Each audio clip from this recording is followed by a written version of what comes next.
Setiap hari semakin banyak komik yang bermunculan, dari yang terlihat bagus hingga cerita yang bikin sakit kepala, alias ceritanya kayak hasil irisan keju tapi kejunya diganti dengan batu. Ya kayak gitu. Tapi tenang aja, seperti biasa gue akan mencoba memberikan sebuah rekomendasi komik yang menarik dari komik buatan Korea dan Cina untuk kalian teman-teman penonton sekalian. Dan untuk kalian para penonton yang sudah sering baca komik, tentu saja tidak asing lagi jika komik dari Cina sekarang ini sedang dalam masa yang tidak stabil karena kita sering sekali disuguhkan cerita yang kurang bagus dan terlalu mainstream. Dan untungnya ketika mendekati akhir tahun 2021 kemarin, sudah lumayan banyak ternyata komik dari buatan Cina yang kembali normal dan memiliki cerita yang lumayan seru dan fresh. Oke, tanpa lama-lama lagi, mari kita lihat langsung ke list rekomendasi komik kali ini. Semoga bermanfaat dan semoga menikmati juga.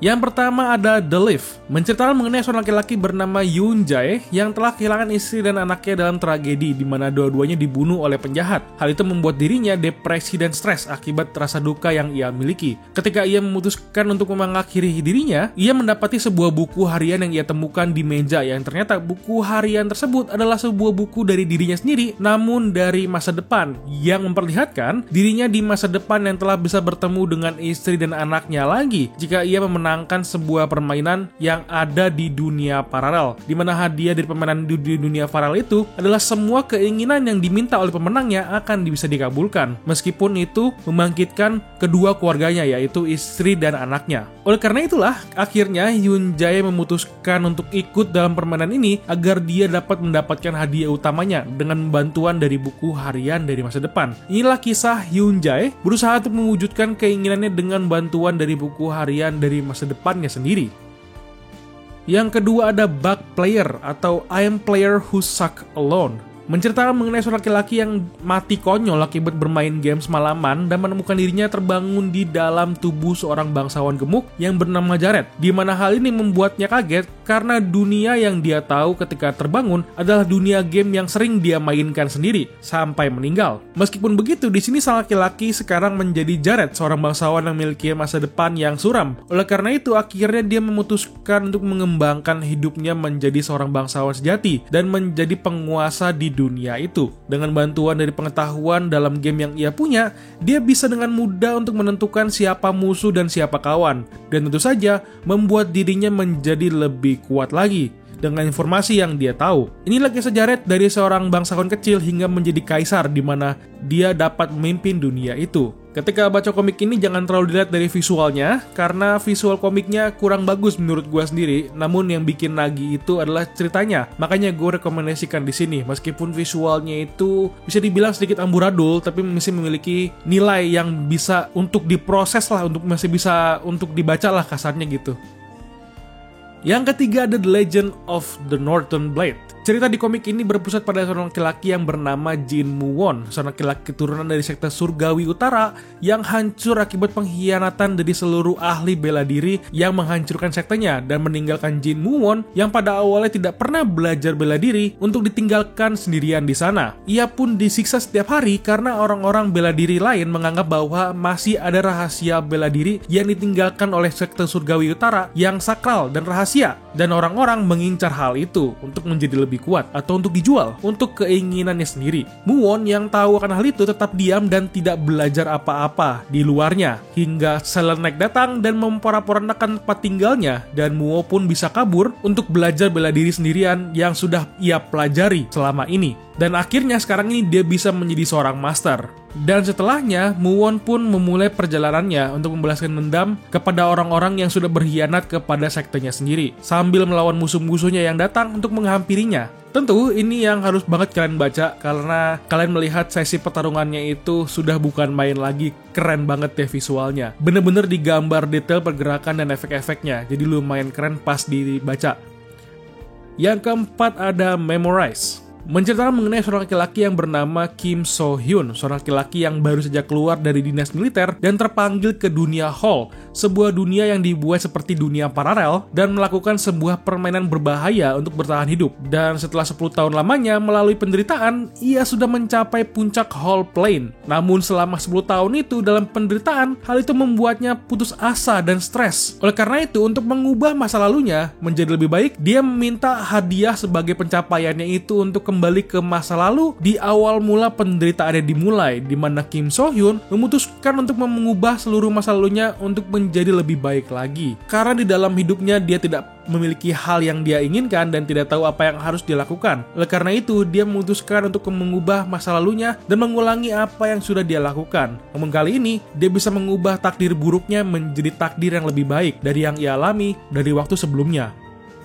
Yang kelima ada Global Martial Arts atau Global Go Wu. Di dunia yang berfokus pada bela diri Cina, cerita ini berfokus pada Fang Ping yang dimana dia terpental ke dunia paralel yang menyerupai dunianya. Namun, bedanya di dunia yang mirip ini terdapat perbedaan yang signifikan, yaitu adalah dunia ini berfokus pada bela diri di mana semua hal dilihat pada keahlian dan tingkat bela diri seseorang, seperti strata status hingga keuangan berfokus pada tingkat keahlian bela diri seseorang itu. Fang Ping dengan bantuan sistem yang membantunya untuk menjadi ahli bela diri terkuat akan berusaha untuk meningkatkan statusnya untuk keluarga yang ia punya dan menjadi seorang ahli bela diri atau master bela diri yang terkuat di dunia itu. Gue tahu ada sistemnya, tapi sepanjang yang gue baca malahan ini sistemnya tidak ngasih misi, hanya memberikan hadiah atas pencapaian CMC. Dan tentu saja semua yang dilakukan sama CMC itu tetap hasil kerja kerasnya sendiri untuk berkembang. Dan tentu saja malahan CMC ini harus berinvestasi ke sistemnya untuk bisa makin kuat. Makanya tidak seperti komik Cina lain yang ini masih lumayan untuk dibaca. Ditambah visual komiknya yang lumayan bagus, jadi masih enak untuk dicerna deh.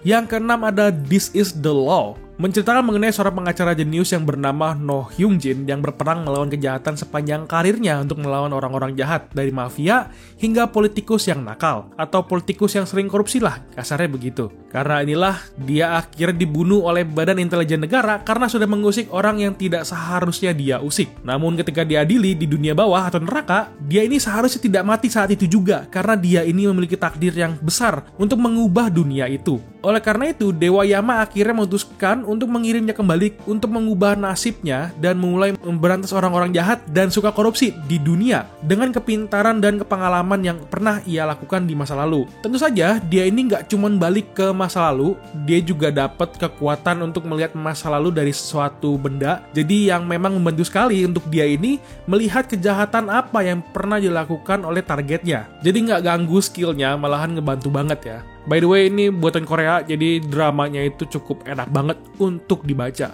Apalagi drama kejahatan gitu kan. Yang ketujuh ada Trauma Center. Untuk seri ini, kalian bisa baca langsung ke aplikasi webtoon bahasa Indonesia. Hanya di bahasa Indonesia ya, karena sudah ditranslate secara resmi dan gratis baca di sana. Menceritakan mengenai seorang dokter jenius yang bernama Baek Kang Hyuk yang diundang untuk menjadi seorang dokter di bagian trauma center, di mana mereka menghadapi pasien-pasien yang harus dengan cepat ditangani untuk diobati. Kalau bahasa simpelnya, ruang UGD jika Indonesia ya, mirip-mirip seperti itu. Namun, di rumah sakit yang ditempati banyak sekali pasien-pasien yang meninggal karena banyak yang tidak ditangani dengan tepat. Oleh karena itu, semenjak dokter Baek Kang Hyuk datang, dia dengan kasar dan dingin menghadapi pasien hingga dokter yang suka berpolitik untuk menggulingkannya sendiri dari trauma center. Inilah kisah dari dokter jenius yang memiliki latar belakang yang tidak biasa, yang datang ke pusat trauma center di Korea. Sekali lagi ini sudah banyak chapternya dan dramanya nggak akut-akut banget, jadi masih enak untuk dibaca. Karena semua aspek dalam ceritanya itu cukup balance, terlebih jika sudah baca ke masa lalu dari si dokternya itu, pas di medan perang, lebih seru lagi ngelihatnya men. Yang kedelapan ada Great Dr. Ling Ran. Menceritakan seorang mahasiswa tingkat awal pada jurusan kedokteran yang bernama Ling Ran. Dia ini seorang laki-laki berwajah tampan dan disegani oleh banyak orang. Ditambah dia ini cukup pintar atau jenius lah dari awal. Namun suatu hari dia mendapatkan sebuah notifikasi yang berjenis seperti sistem pada game yang membantu dirinya dalam belajar ilmu kedokteran. Hingga pada suatu titik, sistemnya ini sudah membantu Ling Ran dalam belajar caranya untuk menjahit kulit yang terluka hingga operasi besar yang dilakukan olehnya. Yang padahal dia ini masih mahasiswa training, namun skillnya yang sudah didapatkan dari sistem cukup membantu dirinya untuk menjadi seorang dokter hebat di daratan Cina. Again, mendengar kata sistem di sini mungkin kalian sudah agak skeptis dengan ceritanya. Namun bisa gue pastikan untuk gue yang sudah agak muak juga dengan cerita sistem tidak akan kenapa-napa jika baca ini. Karena sistemnya nggak ganggu-ganggu banget setiap kali muncul atau gimana, nggak kok, tenang aja. Malahan ini sistemnya cuma ngebantu ngasih misi dan mengencerkan otak CMC dari yang sudah pintar, makin pintar lagi. Udah dibilang cheat, juga bukan cheat, udah terlalu keenakan juga ini mah ngomongnya ya.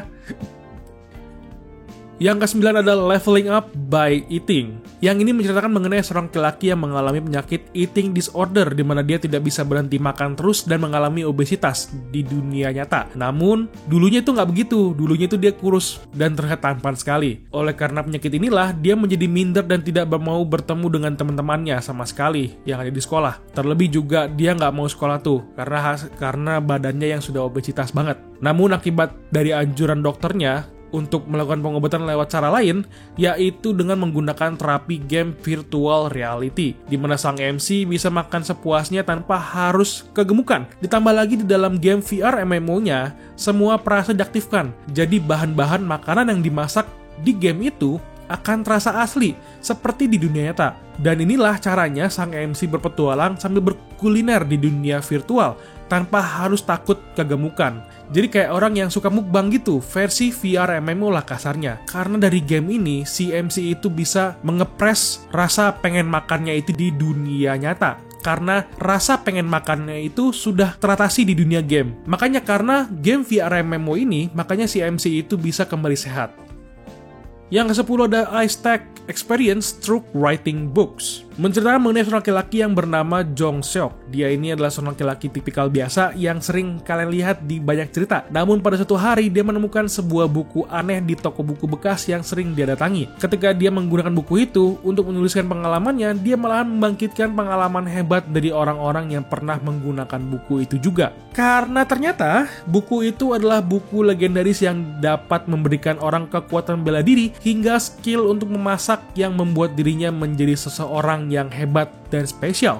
Sinopsisnya cukup sampai situ, walaupun terlihat simpel seperti slice of life biasa, namun tidak begitu ya teman-teman, karena cerita awalnya doang santai seperti biasa. Namun masuk cerita yang secara bertahap kalian langsung dihajar dengan cerita yang melenceng. Dari mode adem anyem di awal, dan langsung mengarah ke pertarungan perebutan si buku pengalaman itu, yang ternyata sudah dicari dan diincar oleh banyak orang. Terutama oleh orang-orang jahat yang sudah mencari buku itu sejak lama. Kasarnya, lawannya itu mafia besar gitu deh. Oke, itu aja list komik yang bisa gue rekomendasikan pada video ini. Gimana menurut kalian listnya? Komik apa nih yang akan kalian baca dari list ini? Tulis kolom komentar ya. Jika kamu juga suka dengan listnya yang sudah gue masukkan dalam video ini, silahkan di like videonya dan di subscribe channelnya. Sampai ketemu di video rekomendasi komik selanjutnya. Thank you and bye-bye.